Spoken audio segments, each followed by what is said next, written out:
Hey, yo, welcome back to Right at the Wire. Well, it's Whitney Saturday at Saratoga, and there's a great pick five with some nice stakes races in it. So let's take a look at it. Okay, so here's the Saratoga late pick five for Whitney Day on Saturday. It's races 8 through 12, and I just want to say this right off the bat.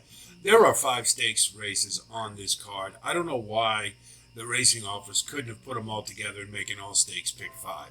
It just seems rather ridiculous. It could have made it for a big ticket item, get people real excited about playing the spa, and instead they intersperse some stakes races with a couple of allowances that, frankly, not many people are going to care about. So, racing office, once again, get it together.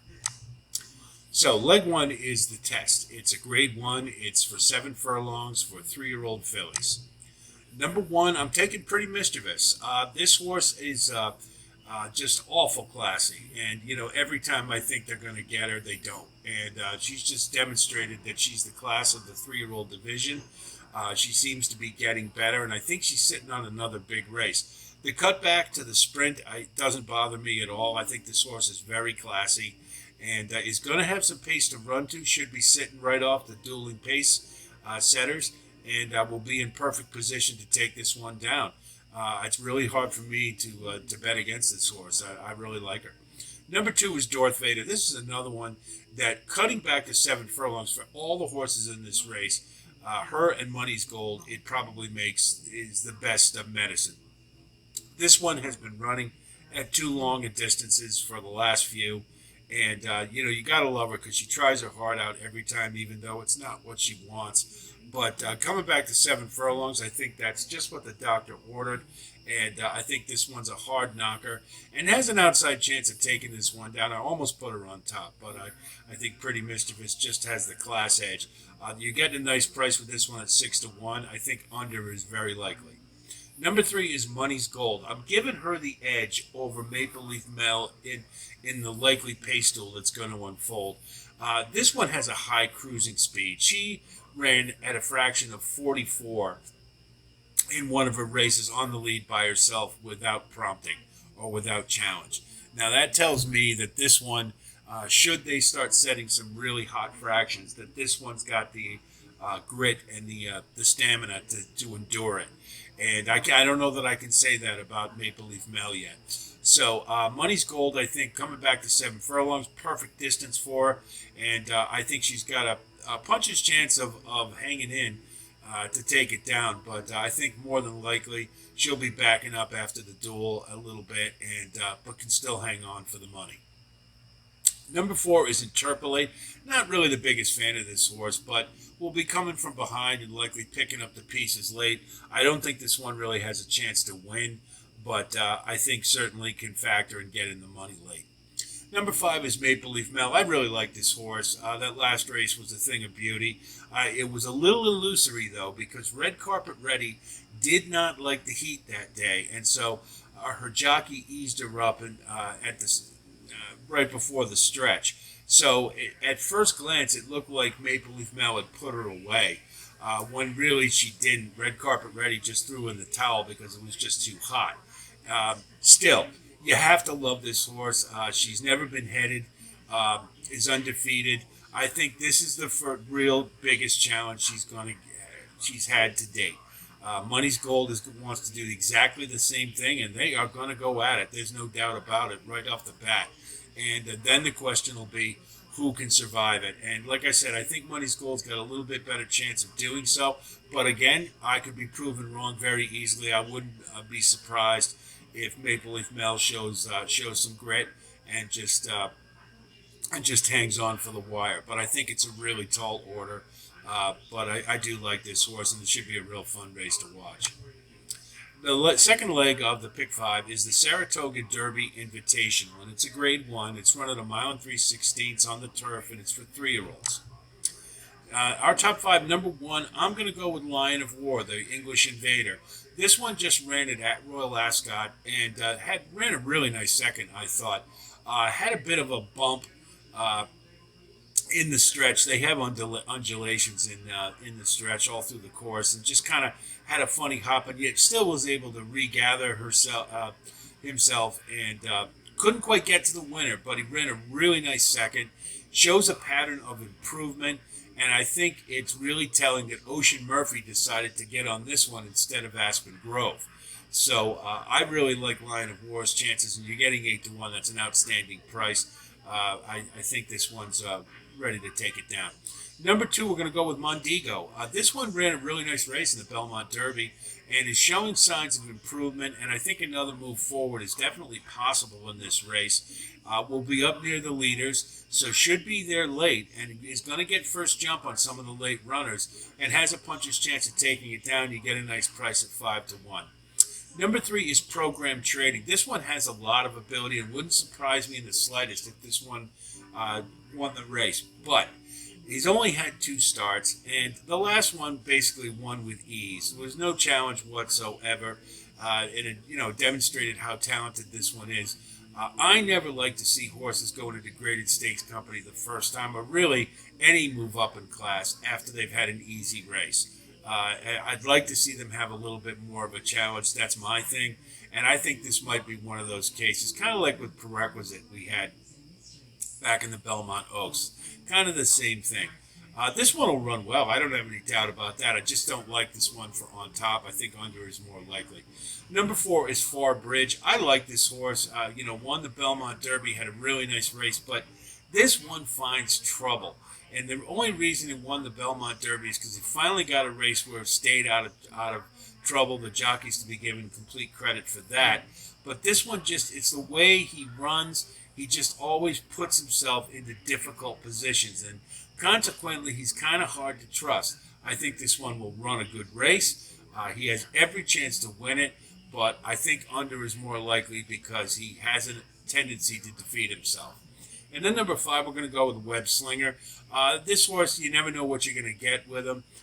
He can run a big race. He could very well win this, or he could be up the track, one or the other.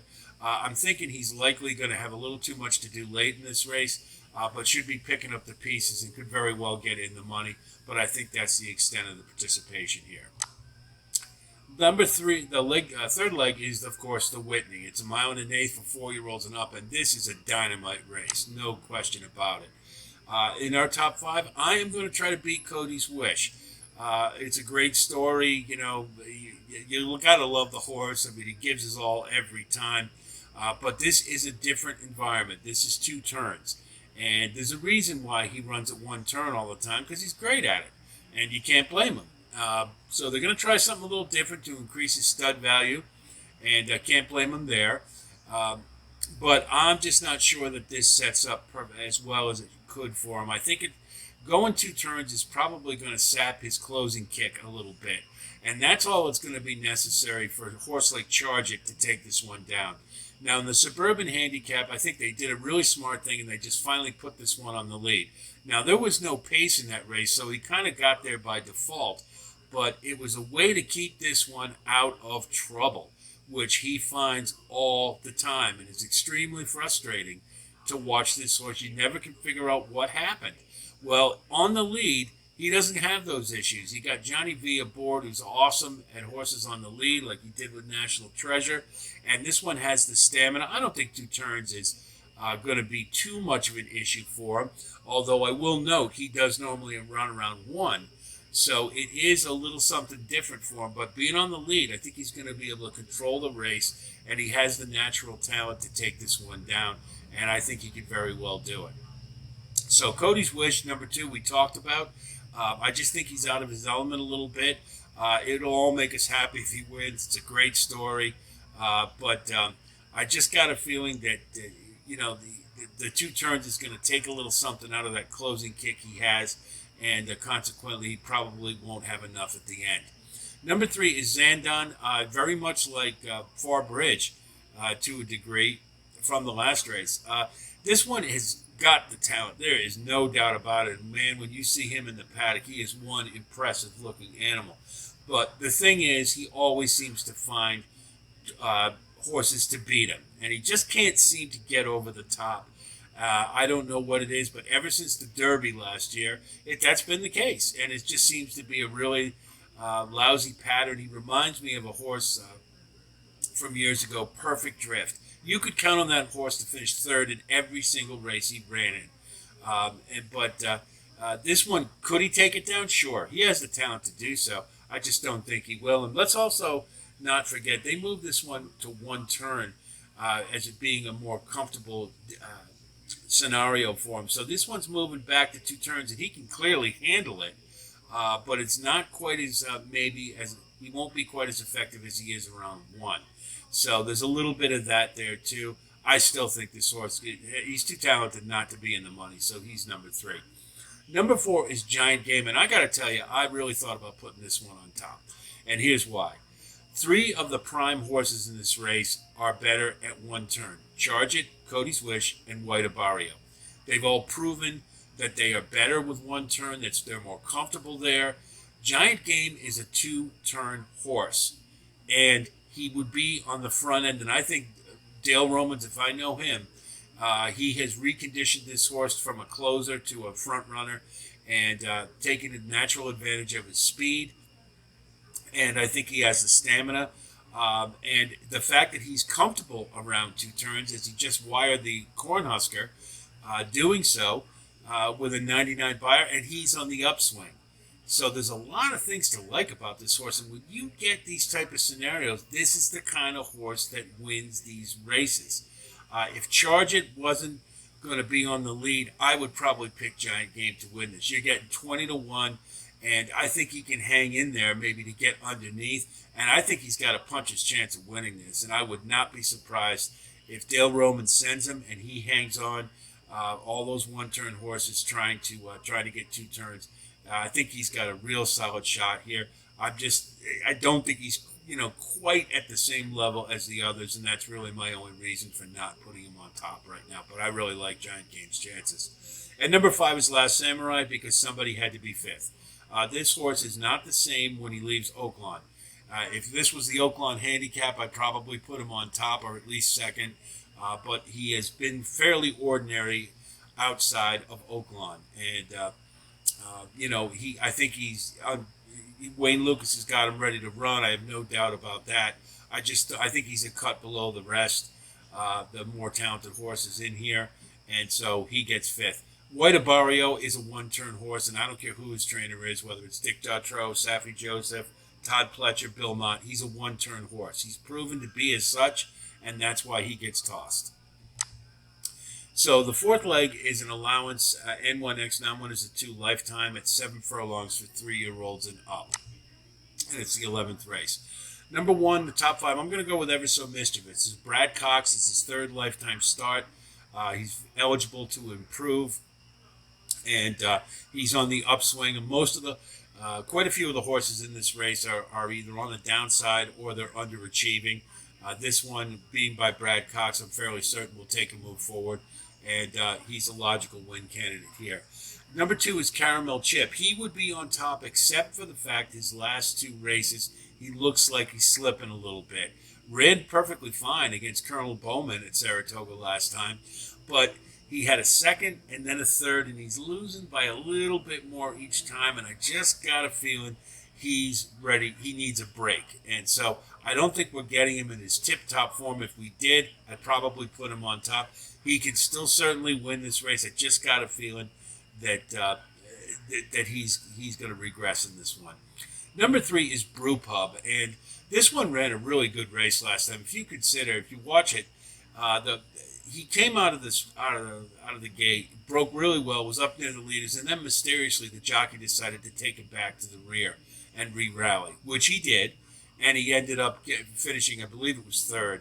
And it was a good 3rd, but if he had just stayed where he was, he had a really good chance to win the race. So with a better ride on this horse, I think we can count on him to be competitive here. And I'm not sure he's got enough to take it down, but he could. And I think under is more likely. Number 4 is Signator. Shug McGahee's had a terrible Saratoga meet. He has no wins yet, and not much has gone right for him. But this horse had some pop as a 2-year-old and ran pretty well, and he was a horse a lot of people were excited about, and we haven't seen him since. So he's debuting at 3, could be any kind, we just don't know. But in this field where a lot of the horses are underachievers, I think this is a good place for him to debut. The long layoff isn't going to bother me with Shug McGahee, but again, the barn is cold, and that's really why I don't have this one a little higher. But Signator, I think he's got enough to get into the money. And number 5 is Frat Pack. It's a Chad Brown. He's facing winners for the first time. Wired the field last time, didn't beat a whole lot. And so now he's going against winners. I think he'll likely be on the engine again, but I don't think he's good enough to wire this field. But I think he's probably got some talent, and he'll certainly improve as Chad Browns often do. But I don't think I think under is probably the limit for him.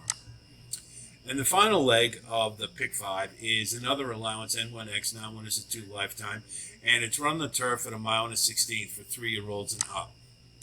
Number 1, I'm going with Boyce, and I'm not sure how to pronounce it. Please correct me if any of you do know. But this one is on the upswing, and a lot of horses in this race are not. And that's really the appeal. He closed very nicely in his last race, and I think he's got a pattern that looks like he's going to move forward again. I'm not sure he's going to have quite the pace he needs, but I do think he's in really good form, and I think that's the crucial part of this. Number 2 is Dracon, another one who's moving forward and is slated to have another good race. He closed very nicely in the last race, and at 15-1, it's an excellent value. And again, this is a field of underachievers, and so I think it's important to find the horses that are poised to move forward, and Dracon's one of them. Number 3 is My Sea Cottage. His last race, he had the lead all to himself, and he wired the field with ease. But this time, he's got a couple of challenges, Ruse most notably, and usually when that happens, he starts giving it up late. But he still has the ability to end up in the money. If for some reason he doesn't, the other front runners don't fire, he could very well wire this field. It's entirely possible. And at 8-1, that's an excellent price. But I think more than likely he'll be wilting in the stretch enough that the others can pass him. Number 4 is What Say Thee. He came out of the same race as Dracon, and again, he didn't run bad, and he's poised to move forward. It was a second positive step. So again, that's the theme of this race. The horses who are progressing are likely to progress, and I think he's one of them. And again, at 50-1, it's an excellent price. Number 5 is Shutters. This is an underachieving horse. He clearly has talent. He's demonstrated it, but he never seems to get over the top. And I would rather put my money on horses who are moving forward and have the potential to do better, as opposed to one who constantly underachieves, particularly at 3-1. That's a little short for me in that regard. So that's the pick 5. I think it's a really competitive slate. Would have liked to have seen all stakes in it, but we've talked about that enough. Hopefully they'll figure it out at some point over at Nairo. But anyway, they have left us with a really good, solid day of races, and I'm looking forward to it. I'm going to be there for Whitney Day, and so if any of you are going to be at the spa and you do happen to spy me, please come over and say hello. I'd love to meet you, and I'd even be happy to share a cocktail with you. Always a nice option at the spa. Never need an excuse for that, as I'm sure you can understand. If you do like content like this, you can get more of it over at RightAtTheWire.com. We've got full card analysis on the weekends, daily plays for the week, as well as 2-year-old analysis, all for Saratoga. So if you do play the spot, it's a good resource for you. We will continue with our daily stakes plays as we do. Every day at Saratoga, there's a stakes race, so every day we'll have a posting for it. So you'll have that to look forward to as well. And, of course, the major events that occur as we go along through the summer, we'll be covering those as well. So there's plenty of content that you'll be getting from me. And if you do like what you see here, of course, please like and subscribe. And thank you very much for coming by. And had a new group of members come aboard recently. I want to thank you for that and welcome you. And I look forward to having you on our journey as we move our way through the thoroughbred racing season. So that does it for this evening, and I'll be talking to you in the very near future. And until then, be well.